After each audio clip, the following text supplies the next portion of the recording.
What would you do if a voice kept whispering your name, but no one else could hear it?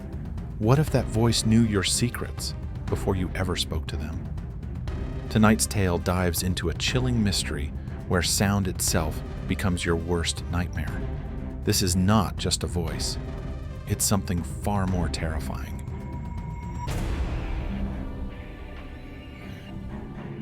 Arjun was a quiet man.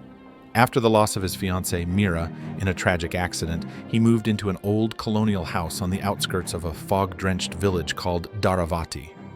The villagers warned him about the place. It had a history.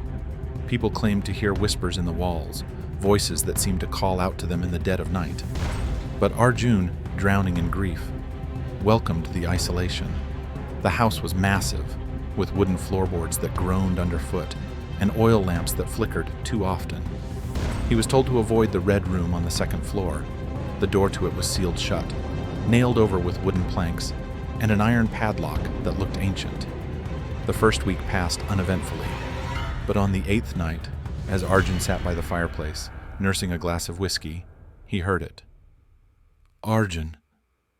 A whisper, soft, feminine, and familiar. He turned sharply. No one was there. "Arjun, come upstairs." His blood ran cold. It sounded just like Mira. Convinced it was the alcohol and his grief playing tricks, he ignored it. But the voice came back every night, always when the clock struck 3:33 a.m. It grew clearer, more urgent. "Why did you let me die, Arjun?" Then came the dreams. He found himself standing in the red room, no longer sealed. Inside, everything was covered in crimson drapes. A mirror stood in the corner, fogged and cracked.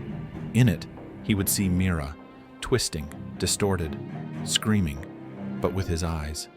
When he woke up, he always found himself standing outside the real red room, sleepwalking. Eventually, his curiosity overwhelmed him. He broke the padlock. The door creaked open. Inside, it was exactly like the dream. Drapes, mirror, and an overpowering smell of iron and mildew. He approached the mirror. Nothing. Then it whispered, "You shouldn't have come back." The reflection was no longer his. It was a version of him, bloody, smiling, with black eyes. Suddenly, he was thrown back as the mirror pulsed. He woke up on the floor. The mirror was cracked. On the wall, scrawled in something dark and sticky, were the words, "Only one can exist." From that night on, the voice didn't just whisper. It spoke. It followed him through the house. During the day, it was silent, but every night the same words returned, "Let me in." One evening, while inspecting the red room again, he found a journal under a loose floorboard. It belonged to a man named Ishan, dated 1912. The last entry read, "The voice claims it's me, but it's not. It's what I would have been if I chose wrong.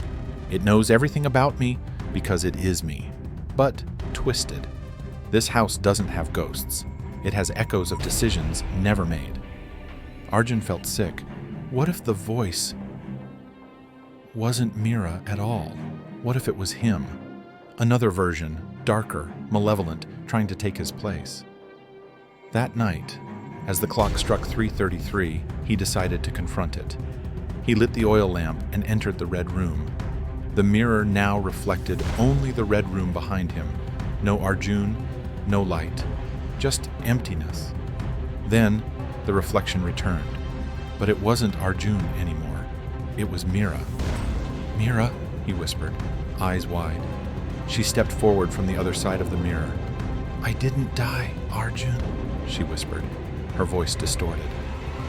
"You did." Everything around him shifted. The drapes burned away. The walls cracked. He tried to run, but the door wouldn't open. Then, silence. He woke up in the same house, but something was wrong. The air smelled sweeter. The furniture was polished. The fog outside was gone. The villagers no longer looked at him with suspicion. He laughed in disbelief. Was it over? Until he looked in the mirror. His reflection didn't move. Then it smiled, slowly, cruelly. "Thank you," it said. Then the mirror cracked again. Now, in Dharavati, the villagers talk of a man who lives in the old colonial house. Polite, quiet, but odd. At night, neighbors say they hear screaming. Sometimes it's a man, sometimes a woman, but mostly it's laughter. The red room is sealed again, with a different lock. Inside the mirror, deep in its cracked surface, you can see a figure. It looks like Arjun, and it never stops whispering.